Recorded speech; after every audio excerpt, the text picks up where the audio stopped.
আজকে আমি যে জায়গায় দাঁড়িয়ে কথা বলছি, এই জায়গা, এই মাটি, এই গ্রাম, এই এলাকা, এই ইউনিয়ন, এটা আমাদের এই ইউনিয়নের জনশক্তি। আমরা যারা উপস্থিত আছি, আমি এই ইউনিয়নের, এই গ্রামের, এই অঞ্চলের একজন মানুষ, কথা ঠিক কিনা?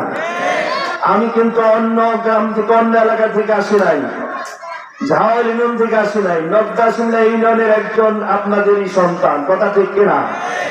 আমি এই গ্রামেই, এই এলাকারই একজন আপনাদের কারো ভাই, কারো ভাতিজা, কারো সন্তান তুল্য, কারো ভাই তুল্য, কারো হয়তো আপনার সহপাঠী সমতুল্য হব। আমি আপনাদের একজন হয়ে, আপনাদের এই অঞ্চলের একজন হয়ে আমি কয়েকটি কথা বলবো। নবদাসিল্লা ইউনিয়ন ইতিমধ্যে উপজেলা আমির মহোদয় বলে গেছেন, নবদাসিল্লা ইউনিয়নে বাংলাদেশের মাঝে, বাংলাদেশ শুধু নয় সারা দুনিয়ার মাঝে খ্যাতি অর্জন করেছে 201 গম্বুজ বিশিষ্ট মসজিদ, কথা ঠিক কিনা? এই সুনামতেই এই নবদাসিল্লা ইউনিয়নের, কি বলেন আপনারা? এই সুনাম তো আপনাদের, কি বলেন আপনারা? এই মর্যাদা তো নবদাসিল্লা ইউনিয়নের, কি বলেন আপনারা? ঠিক একইভাবে আমি হয়তো একজন ব্যক্তি, নগণ্য ব্যক্তি, আমার কোনো যোগ্যতা নেই, আমার কোনো প্রতিভা নেই, আমার কোনো দক্ষতা নেই, আমার আমলের দিক থেকে সবচেয়ে নিম্নগামী, তারপরে বাংলাদেশ জামাত ইসলামের পক্ষ থেকে আপনাদের নবদাসিল্লা ইউনিয়নের আমার ওটা একজন নগণ্য আল্লাহর গোলামকে এই বাংলাদেশ জামাত ইসলামের পক্ষ থেকে যে ভয়াপুর এবং গোপালপুরের আগামী দিনের জাতীয় সংসদ নির্বাচনে আমাকে জাতীয় সংসদ নির্বাচনে জামাত ইসলামের পক্ষ থেকে মনোনীত করা হয়েছে, এটা আমার কোনো কৃতিত্ব নয়, আমার কোনো গর্ব নয়, আমার কোনো অহংকার নয়, এটা হচ্ছে নবদাসিল্লার অহংকার, নবদাসিল্লার গর্ব, কথা ঠিক কিনা?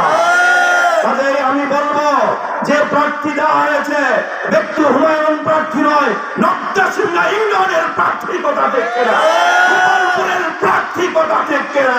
গোপালপুর এবং ভুয়াপুরের জনগণের প্রার্থী, কথা ঠিক কিনা? এই কথা বলে আমি যে কথাটি বলতে চাই, শাহরুর রমাদান আল্লাযী উনজিলা ফীহিল কুরআন হুদাল লিন-নাস বায়্যিনাতুম মিনাল হুদা ওয়াল ফুরকান। পবিত্র মাহে রমজান মাস, এই পবিত্র মাহে রমজান মাসে মহাগ্রন্থ আল কোরআন নাযিল হয়েছে। হক এবং বাতিল পার্থক্য সূচিত হয়েছে এই পবিত্র মাহে রমজান মাসে। এই রমজান মাসে বদরের যুদ্ধ হয়েছে, যে যুদ্ধে মুসলমানদের বিজয় অর্জন করেছে, কথা ঠিক কিনা? সংগ্রামী ভাইয়েরা আমার, আমি এর জন্য বলতে চাই, আল কোরআনকে আমরা কেন রাষ্ট্রীয় ক্ষমতা নিতে চাই, তার বাস্তব একটি উদাহরণ দিতে চাই। আমাদের প্রিয় নবী রাসূল আকরাম সাল্লাল্লাহু আলাইহি সাল্লাম সম্পর্কে আমরা সকলে জানি। তার উপর যে জুলুম হয়েছে, তার উপর যে নির্যাতন হয়েছে, তার উপর যে নিষ্পেষণ হয়েছে, তার উপর যে অত্যাচার হয়েছে, আমরা সকলেই জানি। জানি কিনা? তিনি মক্কা থেকে কোথায় গিয়েছিলেন? মদিনায় হিজরত করেছিলেন।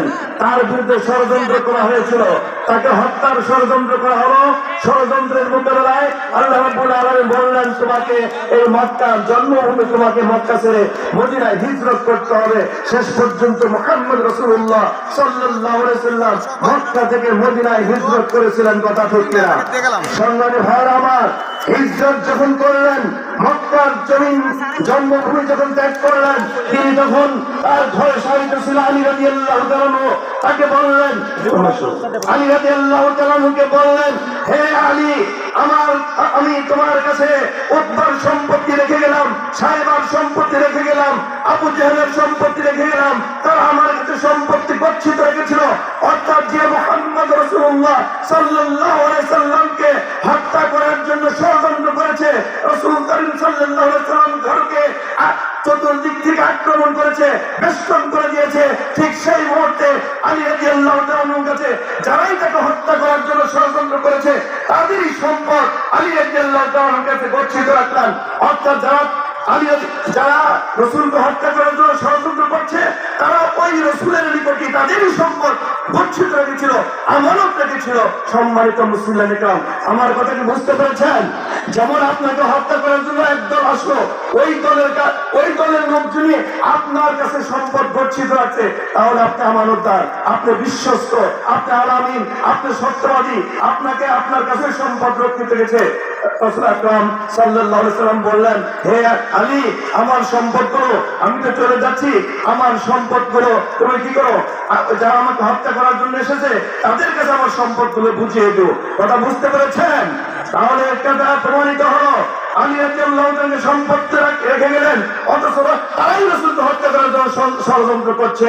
প্রিয় ভাইয়ের আমার, আমি আপনাদের কাছে উদাত্ত আহ্বান রাখতে চাই, বাংলাদেশ জামাত ইসলামীর নেতৃত্বকে খতম করে দেওয়া হয়েছে। 11 জন শীর্ষ নেতাকে হত্যা করা হয়েছে, যাদেরকে অনেককে ফাঁসির কাছে ঝুলানো হয়েছে, অনেককে গুম করা হয়েছে, খুন করা হয়েছে, হাত কেটে দেওয়া হয়েছে, চোখ তুলে দেওয়া হয়েছে, বাড়িঘর বুলডোজার দিয়ে ভেঙে দেওয়া হয়েছে। অথচ আজকে সারা বাংলাদেশের মানুষ জামাত ইসলামের উপরে আস্থা রাখছে, বিশ্বাস রাখছে, এই দেশকে, বাংলাদেশকে শান্তিপূর্ণ রাষ্ট্র হিসেবে গড়ে তুলতে সক্ষম হবে ইনশাআল্লাহ। তাই আমি আপনাদের কাছে এই উদাত্ত আহ্বান রাখতে চাই। কারণ কি? আবু বকর রাদিয়াল্লাহু তাআলা আনহু তার দৃষ্টান্ত।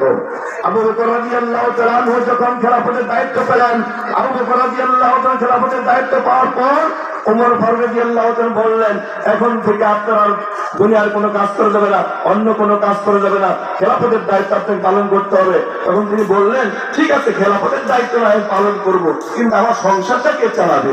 তখন বললেন, রাষ্ট্রীয় কোষাগার থেকে আপনাকে রেশন দেওয়া হবে, ওই রেশন থেকে আপনাকে আপনার সংসার পরিবার প্রয়োজন চলবে।